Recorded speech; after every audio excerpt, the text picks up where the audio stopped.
അങ്ങനെയാണെങ്കിൽ ഒരു പ്രമുഖ കഴിഞ്ഞ ദിവസം ഒരു ബംഗാൾ നടി തന്നെ സംസ്ഥാന ചലച്ചിത്ര അക്കാദമി ചെയർമാനെതിരെ അധ്യക്ഷനെതിരെ ഇത്തരത്തിലൊരു ആരോപണം ഉന്നയിച്ചിരിക്കുന്നു. അതെ, നിലവിൽ ആരോപണത്തെ എങ്ങനെയാണ്? അല്ല, ഞാനും ചോദിക്കട്ടെ, അത് 2009 നടന്ന ഒരു സംഭവം. അത് ഇത്ര നാൾ ഈ നടി എവിടെ പോയിരുന്നു?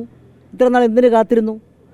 അപ്പോൾ ഇങ്ങനൊരു അതെ, ആ കമ്മീഷൻ വന്നോണ്ട് നേരത്തെ ആകാമായിരുന്നില്ല ഞാൻ ചോദിക്കുന്നത്. അങ്ങനെ പരാതിപ്പെട്ടാലേ അവർക്ക് അവസരം നിഷേധിക്കുന്നു എന്നൊരു ആരോപണമുണ്ട്, അവരെ ബാൻ ചെയ്യുന്നു എന്നുള്ള രീതിയിൽ. അതെ, അവർ വേറെ വല്ല ജോലിക്ക് പോകും, സിനിമയിൽ തന്നെ വരണമെന്ന് ഇത്ര തീരുമാനം എന്തുവാ?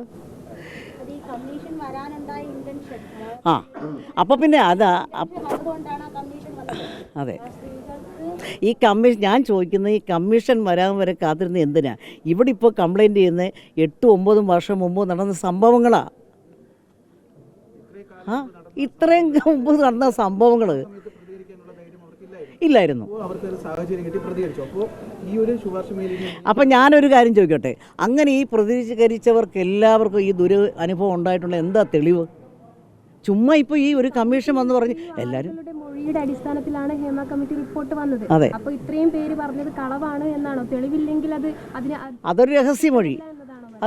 അതിപ്പോൾ ഒരു കമ്മീഷൻ വന്നപ്പോൾ രഹസ്യമൊഴിയായിട്ട് പോയല്ലേ? അവർക്ക് തെളിവുകളോ മറ്റോ പറിച്ചുകൊണ്ടെങ്കിൽ അത് കോടതി പോട്ടെ, അല്ലെങ്കിൽ പിന്നെ മന്ത്രിസഭയിൽ അറിയിക്കുക, അങ്ങനെ ചെയ്യട്ടെ. അതിന് ഇപ്പോഴും ധൈര്യമില്ല. ഇത് ചുമ്മാ അവിടെ നിന്ന് ഇവിടുന്ന് ഒക്കെ ഇങ്ങനെ പറഞ്ഞുകൊണ്ടേയിരിക്കുന്നു. ഇപ്പം ഞാൻ നോക്കുമ്പോൾ ഡെയിലി ഒരു 10-25 പേരിങ്ങനെ പറഞ്ഞുകൊണ്ടേയിരിക്കുന്നു, പീഡനം പീഡനം പീഡനം. എന്തോ അതെ അതെ അതെ അതെ എനിക്കിപ്പോൾ എൻ്റെ നേരെ അങ്ങനെ ഒരു ആരോപണം ഞാൻ തീർച്ചയായിട്ടും ഞാൻ അതിൽ നിന്ന് മാറി നിന്നിട്ട് ശരി നടക്കട്ടെ, അങ്ങനെ ഒരു ഇതാണെങ്കിൽ അതിന് തെളിവ് കൊണ്ടുവന്ന് കൊടുക്കുകയോ എന്തെങ്കിലും ചെയ്യട്ടെ, ഞാൻ മാറി നിൽക്കുന്നു.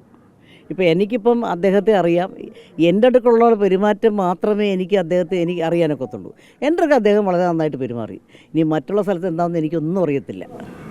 പക്ഷേ ആരോപണം നേരിട്ടാൽ ഈ ചലച്ചിത്ര മേഖലയിൽ നിന്നാണെങ്കിൽ പോലും ഒരു അധ്യക്ഷ സ്ഥാനത്തിരിക്കുന്ന ഒരാൾ ആരോപണം നേരിടുകയാണെങ്കിൽ മാറി നിൽക്കുന്നതല്ലേ ആ ചലച്ചിത്ര മേഖലയ്ക്ക് ഒന്നാകെ ഗുണം ചെയ്യുന്നത്?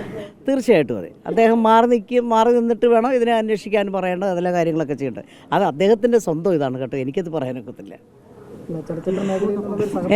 റിപ്പോർട്ടിലുള്ള കാര്യങ്ങളെ ഉള്ളതാണ് എന്ന് പറയുന്നുണ്ടോ, അതോ ഈ റിപ്പോർട്ട് ഇപ്പോൾ ആരൊക്കെ പറയുന്ന പോലെ ട്രെയിൻ ചെയ്ത ആളുകൾ വന്ന് ബൈക്ക് നൽകി മൊഴി നൽകി എന്നൊക്കെ പറയുന്നു?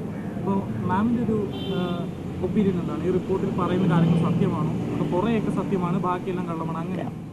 നമുക്കിപ്പോൾ എങ്ങനെ പറയാൻ പറ്റും? അത് അവർ കുറച്ച് പേരിരുന്ന് തീരുമാനിച്ച് അവരൊക്കെ അല്ലേ പോയി പറഞ്ഞിരിക്കുന്നത്. അത് നമുക്കൊന്നും പറയാനൊന്നും നോക്കത്തില്ല.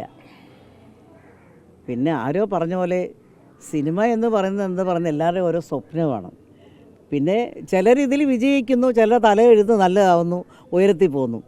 അപ്പോൾ അങ്ങനെ ഇരിക്കുന്ന സമയത്ത് ഒരാളെ പറ്റി ഒരു ഉയരത്തിലിരിക്കുന്ന ഒരു വ്യക്തിയെക്കുറിച്ച് എന്തെങ്കിലും ഒരു ഗോസിപ്പ് വന്നാൽ പിന്നെ ഒരു ഭയങ്കര ഗോസിപ്പായി, എല്ലാവരും അതിനെപ്പറ്റി അതിൻ്റെ പുറകെയായി. അതുകൊണ്ട് ഞാൻ ഈ സിനിമാ മേഖലയെ ഒരു തരത്തിലും പിന്നെ ഒരു കൂടുതലായിട്ട് അതിനെ ആക്ഷേപിച്ച് പറയാൻ ഞാൻ തയ്യാറല്ല. കാരണം എനിക്ക് അങ്ങനെയുള്ള ചീത്ത അനുഭവങ്ങൾ ഉണ്ടായിട്ടില്ല.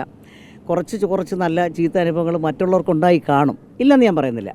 പക്ഷേ അങ്ങനെയുള്ളവർ ധൈര്യമായിട്ട് അതിന് പിന്നെ പരാതി കൊടുത്ത് അത് അങ്ങനെ തെളിവ് സഹിതം പരാതി കൊടുക്കുക. ഞാൻ പറയുന്നത് എന്താ പറയുന്നത് വെച്ചാൽ, ഈ കുട്ടികൾക്ക് ആർക്കും ഒരു ധൈര്യമില്ല.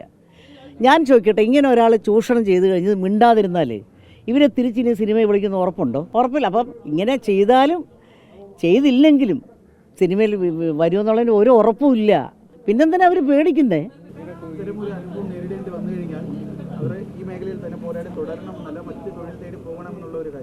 അതെ, തീർച്ചയായിട്ടും അതെ. പിന്നെ എന്തിനാ അവിടെ കടിച്ചു കിടക്കുന്നത്? നമുക്കിവിടെ ഒരുപാട്, ഇപ്പം ഞാനൊരു ഉദാഹരണം പറയാം.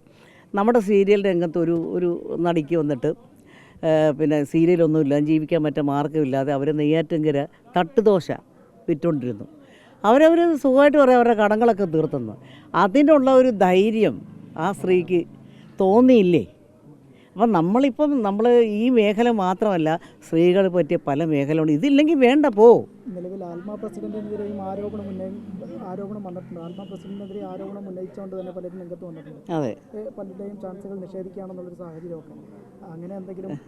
എനിക്ക് പലരുടെയും ചാൻസുകൾ, എൻ്റെ ചാൻസ് ഒന്നും നിഷേധിച്ചിട്ടില്ല. എനിക്കതല്ലേ പറയാനൊക്കത്തുള്ളൂ.